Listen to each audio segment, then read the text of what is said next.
Welcome back. The clock is ticking for Transalloys workers, service providers and the surrounding eMalahleni community.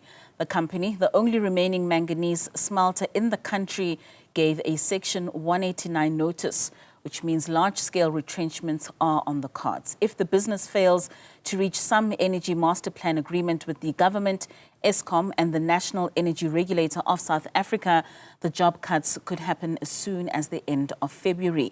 Tino, Gwenyaya, is a member of the Workers' and Socialist Party and is joining us for a reaction on this. A very good evening to you, Tino, and thank you so much for your time. What's your reaction to this announcement of the possible 600 job cuts at Transalloys, and how do you see this affecting workers as well as their families? Thank you, and good evening to you and your viewers. Look, there are two things that has raised our attention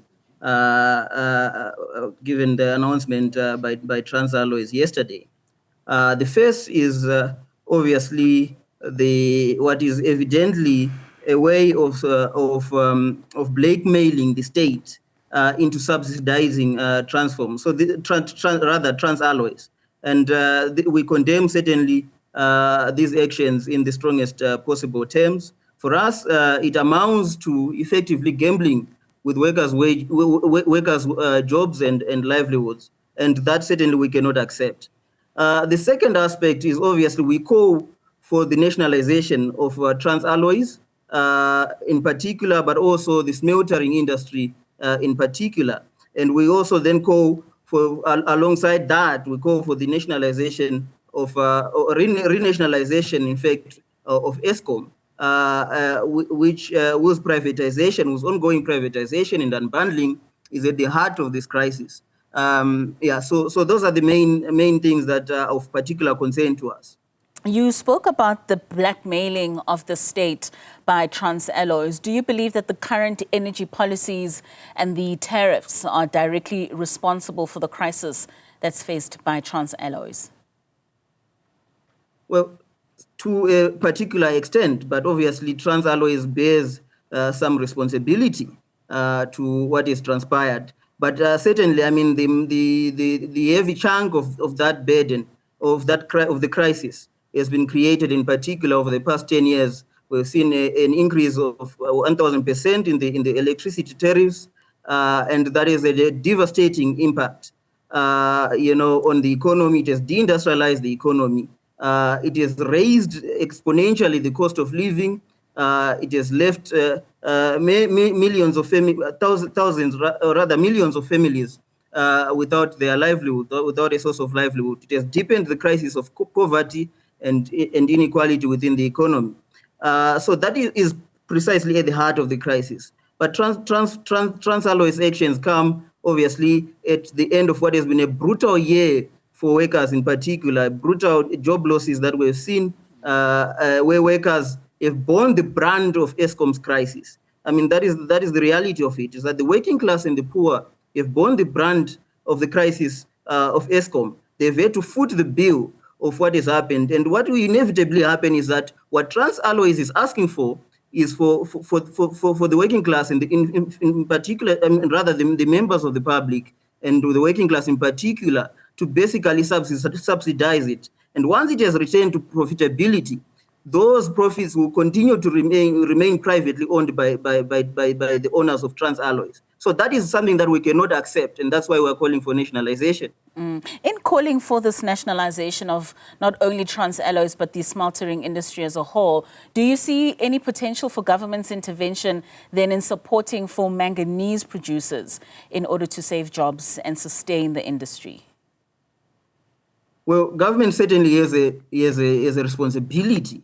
In fact, I mean, that is another question. It can also be a question of political will, but we know that, I mean, at the heart of this crisis is the neoliberal deindustrialization. And that is a policy of the state, and that is a policy of government to pursue neoliberalism. And the results these are only the natural results of that process. This is the outcomes of privatization, of basically abandoning the industrial aspect of the economy, which so many people, millions of people, rely upon for survival.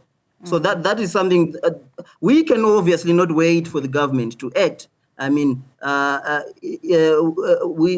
why we are calling for workers, for trade unions and workers' organizations to unite behind a program to fight, to take on the likes of Transalloys, to demand nationalization, to demand an end to the jobs bloodbath that we've seen in 2025. That we are saying that can no longer continue, certainly in 2026.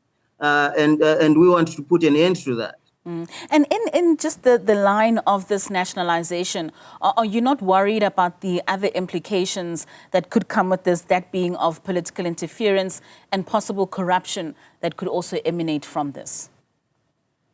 Well, the demand for nationalization in general is in fact accompanied by the demand for public ownership, a return to public ownership, to public accountability, to democratic control and ownership of the economy that ensures not just only jobs, but also even job creation on the basis of a just transition. So there are many aspects that are tied to it, and that ultimately emanate as a result of that process.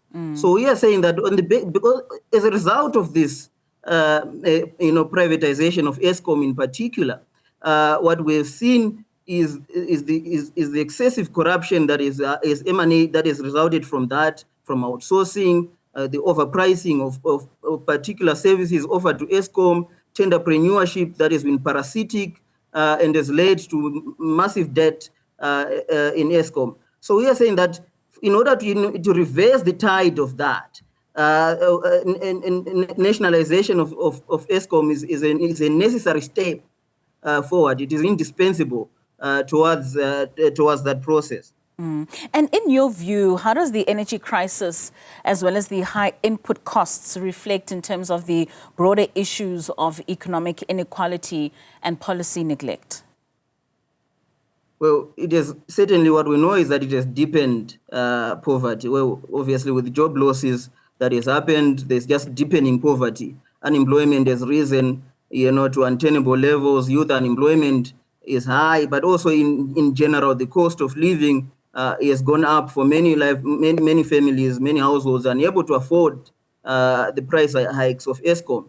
And I mean, it is telling, that even the most established companies, such as the biggest smelters in the country, are suffering. But imagine if it were, just families themselves, working class families and poor families, where we already have a historic, crisis of energy poverty, in particular for the working class. So we're saying all of that emanates from that crisis. It can only deepen poverty, it can only deepen unemployment. The fact that it is not only 600 jobs that are being put on the line. It's 7,000, but in general, entirely, the entire town of eMalahleni stands, to basically, bear the heavy brand of that, the heavy burden of that, of the job losses. So that is something that certainly we are saying the working class has to intervene. The working class has to organize itself behind a program to resist the job losses, to ensure that there's a program of nationalization of the commanding heights of the economy. And any immediate actions that you think need to be put in place in order to prevent further job losses across the mining as well as the beneficiation sectors?